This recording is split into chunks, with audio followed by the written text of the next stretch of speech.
If you are like me, you feel stuck, but you don't have to feel that way. A recent study in biological psychology found that people with PTSD emotionally feel pain like shame, guilt, and sadness even more than fear by 69% of participants. That's significant to people like me. 13 million Americans or more suffer from PTSD. That's just one of many trauma related disorders. Hi, my name is Lynn. I'm the founder and CEO of Be Where You Are LLC. I'm also the co creator of Job Experience.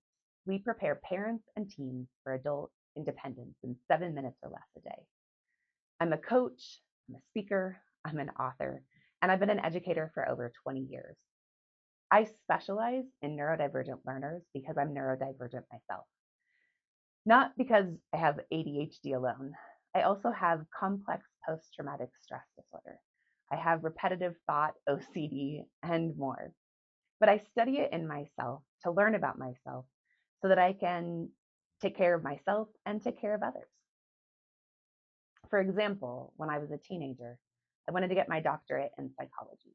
And then when I went to college, I failed Psych 101 and college. So I went off to be a flight attendant and was traveling the world and got hurt in turbulence years later. They told me that they would pay for me to go to college, but I thought that I failed at college. I found out that I was ADHD and that it could become a superpower. When I went to college, they taught me how to learn with that superpower. And then for the last 20 years, I've been able to teach people with things like ADHD how to use those as a skill and then embrace who they are and find out what they can do to be independent learners. They can find out who they are and embrace their neurodiversities, and even neurotypical learners can have complexities in their learning. Now I have 2 master's degrees.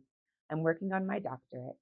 I have a life coaching certification, a yoga and social emotional learning certification, and more. I've learned how to learn, and it's very exciting. However, even though I love learning, I'm 48 years old now, I find that I come across this huge challenge time and again. I'll in an instant become startled and feel completely insecure and like I'm an imposter. And this is devastating. However, I also know that I can continue to learn and grow. Do you have any instances like this? Well, I would like to share what I've been learning. I've been taking a communications development training called Crucial Conversations, and it's helping. There's a quote that I'd like to share with you.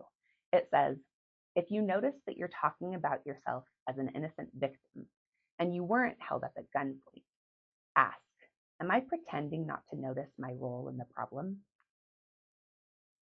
I'd like to share my role in my problem with you. In order to do so, I want to talk about 3 points. First, I'd like to share about my ancestral patterns. Second, I'd like to share with you a scenario I experienced where I was showing some insecurities and my imposter syndrome that highlighted my role in this situation. And then I'd like to share with you the Crucial Conversations framework called Work on Me First and Ask Second.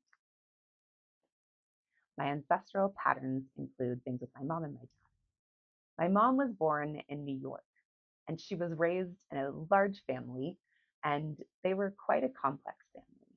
My mom's dad was an alcoholic, and her 3 siblings were very intelligent, had very strong opinions, and varied needs. We don't need to go into those, but know that my mom grew up in an area and an environment where she found that she was a peacemaker, and it helped her. My mom lived in Islip, New York, which is the third largest city in New York. And then she moved in her middle school years to Ontario, Oregon, which right now only has 11,000 people in the evening. On the way, she took pictures of cows. There's a lot of cows in Ontario, Oregon. My dad's family lived in that small town of Ontario, Oregon. He was born with a disfigurement, so was my mom, and they were both very religious but in different ways. My mom's family was Catholic, and my dad's family was non denominational Nazarene Christian. My dad's family was very uniquely close in a different way than my mom, and they also were very high intellect with very strong opinions. And I'm not naming any names on either side, but there were some very mental and emotional disorders. The Christianity and Catholicism was very complex, and with them joining, one of the major historical parts of my life was that Dante's Inferno type of hell was a significant factor. And there was a lot of talk of penance. So sin was a conversational piece on a daily basis. And if you even thought of something that was a sin, you could go to something that was like Dante's Inferno's hell, and you needed to make penance of any thought that was a misdeed right away. And so it was a fear-based way of being on good behavior all day, every day. So how did that affect me? First, I'm grateful for my upbringing, and I'm very close with my family now. And no matter what, if you get all five of my close family members, myself, my two brothers, my dad, and my mom in one room, which never happened, but if you get all of us in one room and you ask us about the same moment of the same day and the same time, you'll get five completely different stories with five completely different perspectives. I appreciate this now because no matter who I talk to in the world, I understand that everyone has a different perspective, and we all believe that our perspectives are correct. We might believe that everybody else has a different version and that they might be a little bit correct, but the only perspective that we all have is our own. And that's a great way to look at life. I've also been through things that I should not have been as a child. I've been diagnosed with complex post-traumatic stress disorder. I've learned not to blame other people, but there are things that I should not have been through when I was a child. I've learned to read the room and adapt. And when I was growing up, that became significant because at the time it made me survive. And now I can read the room and adapt very easily. I've experienced ADHD, which is, as a child, an extreme version of sit down, be quiet, don't share too much. And that's something that I had to learn early on. Now I get to be an author and a speaker and a writer and get paid for what I was told not to do when I was younger. My brother was the all-star baseball team, and he could seemingly do grades and get A's without trying. It was challenging when I was younger, but now I've learned to celebrate what people are good at without having to try, and learned that I can encourage to have those people in my life, especially if those are weaknesses of mine. And then I have natural strengths that I get to celebrate. And then I've also learned that some people with religion, that comes as a comfort to them, and I've learned my own spirituality. So there are a lot of things in my life that I've learned to embrace. And I wanted to highlight that because I believe that those of us that have complex post-traumatic stress disorder or post-traumatic stress disorder sometimes don't know how to get out of that. And I think it's very important for us to also learn that we can use those as strengths, even though sometimes they can be weaknesses when we have not gone through them yet. I also know that each one of those stories is a story that I've been able to connect with at least one other human on, that's given us a deeper, more meaningful relationship. And this is why I built my business. My two boys and I'm a single parent with two teenagers, and I built this business on the back of all of these incredible stories of hardship because they become overcomer stories. So now I've talked to you about my ancestry, and now I'm going to talk about how that has made me sometimes insecure, and when I have imposter syndrome, when I have something like the scenario where I'm about to talk about. So now that we've talked about connection, my ancestry, how I started job experience, my two boys, and everything that goes into what makes me who I am today, I'd like to share with you a scenario and how in an instant I became insecure. Recently, I was in a content creation course that helped me understand social media. I have not been on social media very much except for to post pictures about my boys, and I know that I need to do this in order to market for my business. It was the 6th week of an 8-week course, and I have two instructors. It's 2 hours a day and 1 day a week. It was an hour and 25 minutes into the course. I asked a question. I have gotten to know that I ask questions, even though I didn't ask questions when I was a teenager, because often my question is the same question that multiple people are also thinking. So I asked a question. One of the instructors immediately said, "You need to wait until the end of the course and email that." And she insinuated, or I interpreted, that I was wasting other people's time. I already feel my body doing this, but I instantly got hot. My heart started beating. I turned red and I felt like I had done something wrong. There's a test that I've taken recently called a style under stress test. And I scored a 2 in masking, a 2 in avoiding, and a 1 in withdrawing. I scored zeros in any of the anger or reactive scores. I completely go internal when I feel that I have done anything wrong or if there's any conflict. And in this instance, I did exactly that. In my mind, I thought thoughts like, I am an idiot. I waste other people's time. I'm ignorant. Who do I think I am? Those thoughts were overwhelming and I stopped talking except for to apologize. It's interesting because I am confident. I know I can learn. I've been in education for years. I know I'm not stupid. And I even teach resiliency in situations like this. In the Crucial Conversations framework, which is a framework that I'm working through and look forward to talking about in a few minutes, it talks about turning victims into actors. And so I noticed a few points. I noticed that I teach things like Hapun and Volvic and Ressler's family codependence theory and the amygdala and fear, anxiety, and how to get to present theories and how to have resilience. And I teach trauma informed structures. And and and I don't know how to do that in that moment yet. I am learning how to do that because of this framework. But in that moment, I had no idea of what to do. I froze. I was in a shame cycle and I became silent.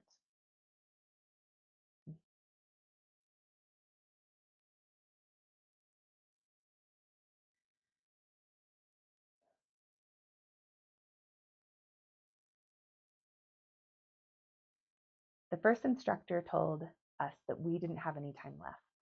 The second instructor said that we still had 35 minutes left. The first instructor never apologized and moved on. I still apologized, complimented the instructors, and still planned to leave a positive review without ever addressing either of them or saying anything about the situation.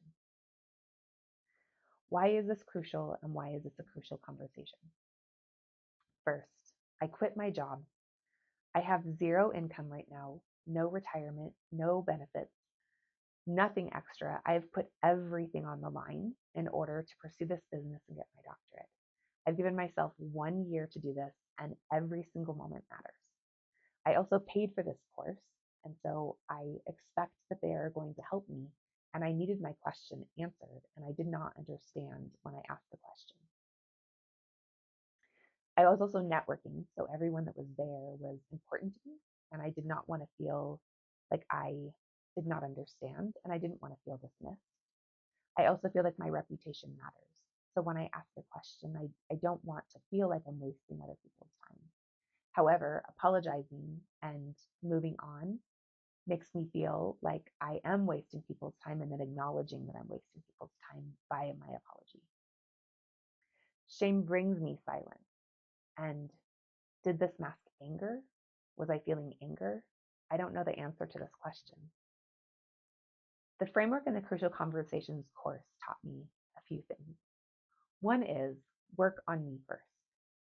What I could have done, if I'm not being a victim, is I could have named the dynamic. I noticed you said we're out of time, but we do have 35 minutes. Can we finish this question? I could have refused to apologize. Instead of saying, I am sorry, I'm still unclear on this material.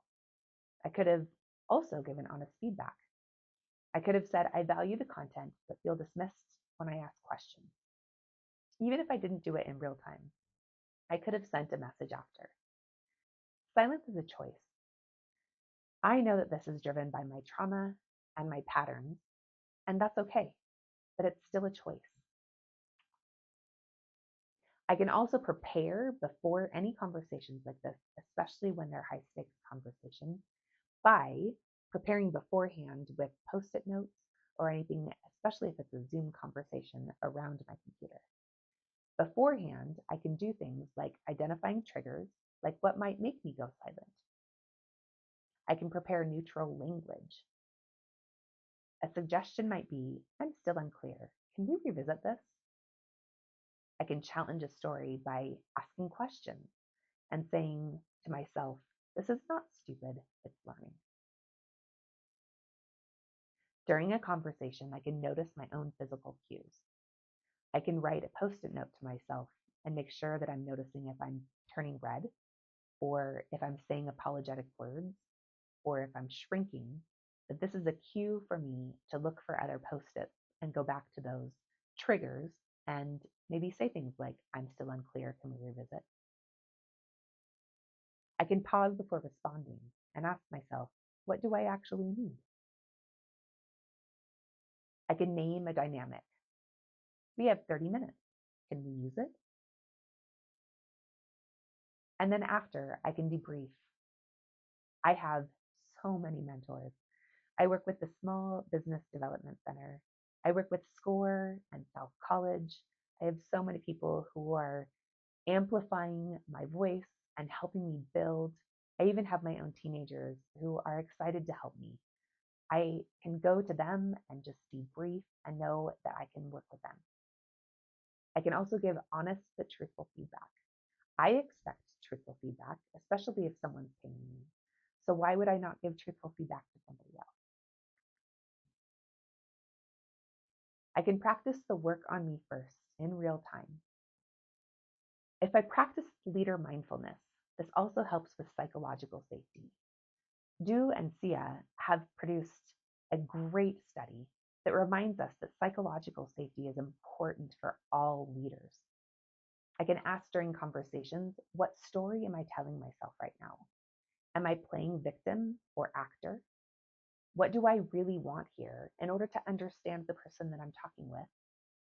And then what would self-advocacy sound like? My old pattern versus my new pattern. My old pattern was my victim pattern. If the teacher cuts me off, I turn red, I apologize, and I shut down. Internally, I go through thoughts like, I'm stupid, I'm wasting their time, and those thoughts that are not helpful to me or to them. And in the result, I'm silent, I don't do any learning, and my pattern is reinforced. My new pattern as the actor is the teacher cuts me off, I notice my red face and my breathing, I pause, and I look at my notes. I say things like, I am still unclear. Can we take 2 minutes to clarify? Internally, I ask myself, what is my job and what is their job? And then I ask them. As a result, I have self-advocacy and learning, and my pattern is interrupted. My expected outcomes, by working on me first, I can take my responsibility for my silent pattern. I can prepare to act or not react. I can create conditions for honest dialogue. And I can model self-advocacy for my sons, for my clients, and for myself. My long-term impact is I can break multi-generational communication patterns. I can reclaim my voice in my jobs, my relationships, and my communities. And I can stop making myself small to avoid conflict.